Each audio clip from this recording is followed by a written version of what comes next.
Greetings and salutations, everybody. My name is MiAh the King, and yes, you're looking at this right. Today we are looking at DBZ Kakarot, the DBZ themed RPG game with a lot of action in it. I'm sure a lot of you out there are curious about whether or not this game is any good, so to help save you some time and some stressing out, I'm going to make this video a pretty quick one, or at least I'm going to try to. Wouldn't want you guys to wait around and watch for half an hour only for me to tell you stuff you already know, so instead, allow me to just jump right into this game and then to find out if the game is meant for you or not. But before that, you must now hit that subscribe button and that like button. It's the law. You clicked on my video, and therefore you are looking for some information or possibly entertainment. That means you have entered into an agreement where you must hit those two buttons. And for those of you who already have hit those buttons or are already a loyal, beautiful fan, you must now leave me a comment, even if it's just saying something like blorg. As I said, it's the law now, so you must do it. Okay? Alright then. Now that we got that out of the way, on to the rest of my first impressions review. What is a first impressions review? Well, it's longer than a first impressions video, but it's not as long or as deep as a review is. I play the game between an hour and 2 hours to find out if it's worth its money and at the same time still be able to get my money back if I need to through Steam's beautiful refund process. I do this because it seems like a legitimate way to help people figure out if the game they are interested in is going to hold up in just those first 2 hours. If you guys would like me to go all out and give a full review, make sure to leave me a comment down below and I'll do my best to get right on that. Which, by the way, I actually do full reviews. I just don't do them if people don't ask for them, and I think they're pretty funny. But, you know, whatever, that's just me. Anyway, hurrying up this video so that we can get into that sweet, sweet decision of yours. You obviously follow the story of Goku from Dragon Ball Z, starting from the very beginning of Dragon Ball Z, not Dragon Ball. There's no Dragon Ball story here. However, the game will throw a lot of nostalgia at you as you journey around the world and find not only old references and pictures to Dragon Ball, but you'll also meet characters from Dragon Ball who will have interesting dialogue or side quests. Playing as Goku, you will follow the saga, follow his journey, and partake in his legendary story. But that's not all you get to do. You get to fish, you get to do some redneck hunting, and by that I mean you literally find an animal and blast it to smithereens with your ki blasts. And you get to have people cook for you, and you can mine for resources also by blasting them with your ki blasts. And then there are conversations with friends, side quests, exploration, random NPC robots you get to fight, and so on and so forth, and I could keep on going. The only thing in that list that's a little bit irritating for me is the fact that when you have someone cook for you, it doesn't show them cooking for you, or even show you the food once it's cooked. I mean, come on. When they did that in Final Fantasy 15, I thought that was awesome, and I loved it. Alright. To be honest, I was a little bit nervous about this game.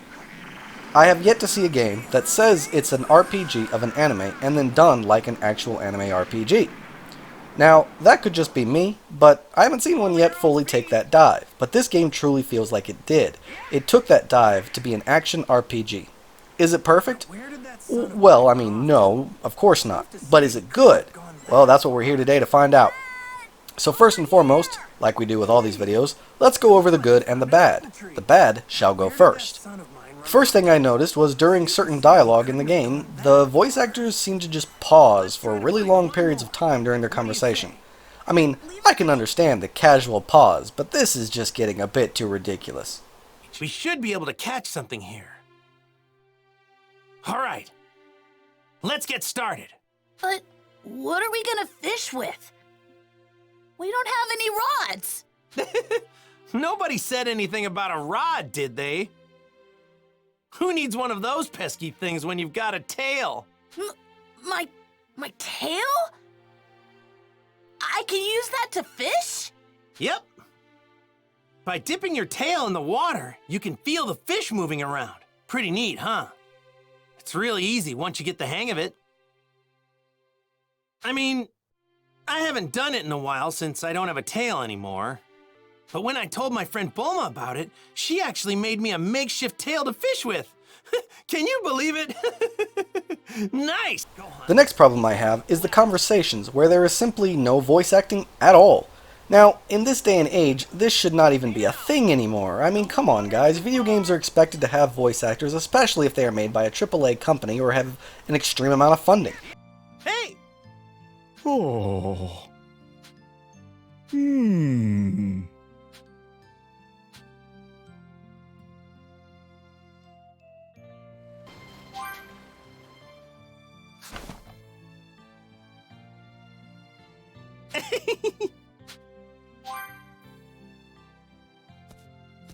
Yo! Yep.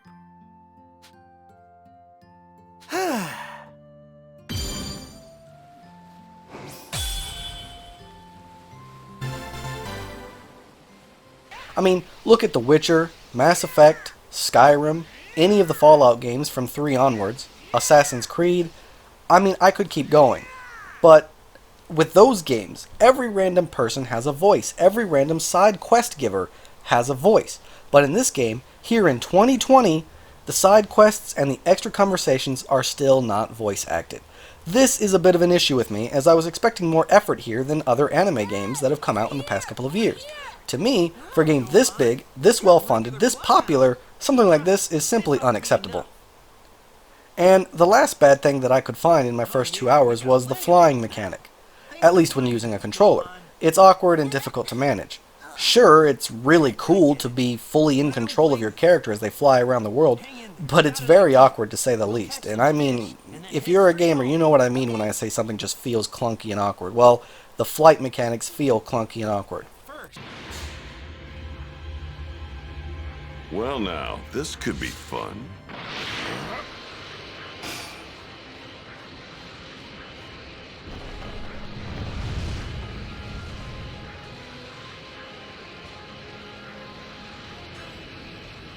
Well now, Alright, so those are the main negative points that I have. Now we shall move on to the good points. If you cannot already tell, the graphics are simply stunning. Absolutely beautiful graphics and level of detail. It looks amazing. It looks next gen, but it also takes the original style from the show and keeps it present. Very well done. The sounds are 100% accurate to the show and fit every moment perfectly. From the combat sounds to the background music to the voice actors, it's all really well done. And speaking of voice actors, they do a phenomenal job as well, at least in the scenes I've seen so far, and it's been very enjoyable. It's bringing up my nostalgia and really helping me to enjoy this more so, especially since they have the English voice actors, which is how I grew up watching Dragon Ball Z and Dragon Ball Super and all the other Dragon Ball stuff. I watched an English dub. I can't stand Goku's voice in Japanese. Don't get me wrong, I know why they did it, but I can't stand it personally. And I'm allowed to have that personal opinion. You know, in Jump Force, I made a very, I think, legitimate claim about how they had all the voice actors in Japanese and and they didn't have it in dub. Now, that might have changed since then. I haven't looked at the game since it first came out. But I said in my review of that game that they really should have English dub for that game. And here, they do, and it's great. Now, what about the combat? Well, I was a bit nervous about this, but my nervousness was unwarranted, as the fighting scenes are done better than I was expecting. In a combat session, the fights are smooth, intuitive, and intriguing, not to mention engaging and fun. And when traveling around the world, you can encounter random NPCs who want to fight, and the way the game transitions you into the fight is very smooth, and it's pretty well done, I'm not going to lie. The level of detail in the world, the lore, the items, the animals, it's all amazing and very in-depth. It offers a whole new level of information to be unleashed to the Dragon Ball Z fanbase. For instance, you know those giant blue fish that Goku catches every now and then? Did you know they have different shades of blue, and the darker the shade of blue, the more delicious the meat is? I mean, I didn't know that, but thanks to this game I now know that. That's a interesting little tidbit there. There are skill trees and different moves and abilities you can learn, some through the story and some through personal training.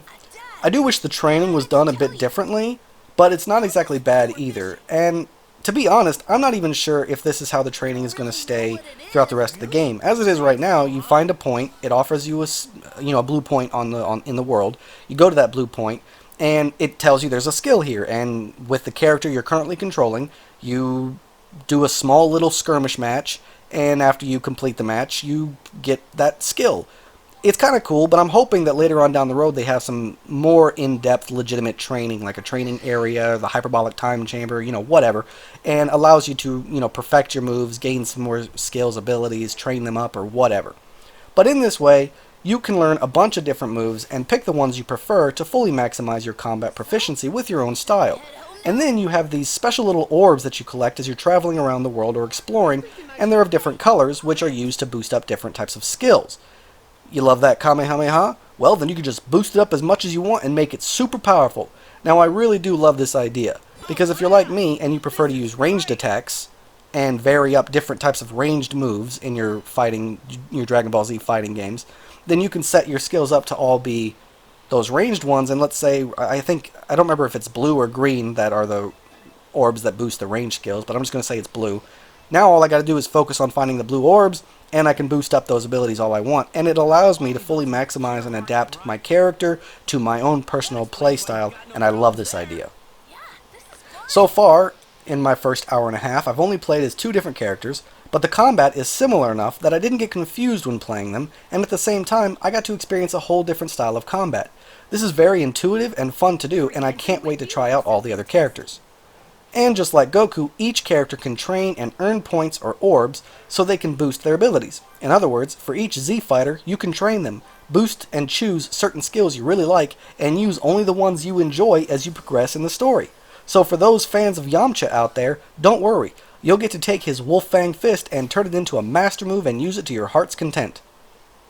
And, last but not least, the stability.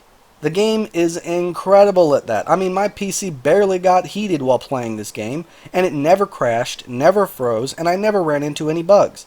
Now, this was just in my first 2 hours, and it can obviously vary for different people, but for me, the game was smooth and stable the whole hour and a half of playtime. Alright, so that's all I got for the good and the bad, or at least the main points that I can think of. Now I'm going to go into my own personal feelings and thoughts about this game. I mean, is it still worth $60 after all that? And that's pretty expensive. And I have my doubt that my love for Dragon Ball Z is blinding me to any hindrances or negatives that this game may have. So I spent a lot of time analyzing my thoughts and the game and trying to figure out how to critique it. But to sum up my thoughts, let's think of it like this. Are the RPG mechanics there, and are they interesting? Yeah, and yeah. Is the combat fun and adaptive? Yes, very much so. Is the game stable and beautiful? Yes, very much so. Does it sound good? Yes. Does it have its quirks and its problems? Sure it does. Is it worth your money and your time? Well, I think it is. This game is freaking amazing. I already cannot wait to dive back into it and see what more it has to offer. Now, after playing this first hour and a half, I am a bit concerned that the game is just going to do this same basic stuff over and over again, which would wear pretty thin down the line. But for now, it seems like it hasn't shown me everything, and with that hope in mind, I'm going to jump back in and remove any possibilities of a refund, hoping that it'll introduce even more gameplay mechanics and more of the world to me. I really hope it does too, because like I said, with what I've played so far, if the game just continues to basically do what I've done so far over and over again, I don't see this game being super amazing. But I've heard of several aspects and features that are in the game that I haven't met yet. So, my hopes are pretty high that this game's going to have even more to offer me, and I can't wait to find out what it is. Now, I know that $60 is a lot of money, but this is a lot of game. From reports I've read online, just to get through the Frieza saga is going to take you roughly 20 hours. And that's if you just rush through the main story, without exploring, collecting, or doing side quests. Which means this game is roughly going to take you probably about 60 hours to fully finish it. That alone makes it worth its price. But if you also look at the detail in the graphics, the accurate and amazing sound work, the combat, the RPG mechanics, and everything else, this game is so worth so much more than that. So yeah, this game is definitely worth your time, and it's definitely worth your money. I mean, hell. You probably don't even need to see this video to know this game is worth it if you've done any research at all. I mean, I doubt I'm going to get a whole lot of views on this because it's such a popular idea and it's got so much buzz going around it. But I still wanted to put this video out there just in case there are people out there. Well, you know what, just because I know that there are people out there who aren't going to trust the big AAA companies and who aren't going to trust the newest trend. I mean, let's face it, we've been getting screwed over in our favorite video games a lot in the past. That's why I did this video, just for those few people who still don't trust the big companies and they want to know if this game is worth it or not. And you know what? Here's another thing. If you're not really into this kind of stuff, if you're not really into this kind of game, I'm still going to have to recommend you give it a try. Hey, just play that first hour and a half and get a refund if you don't like it. Play it on Steam first. If you like it, but you want to play on the console, get your refund, buy it on the console. But at least give it a try.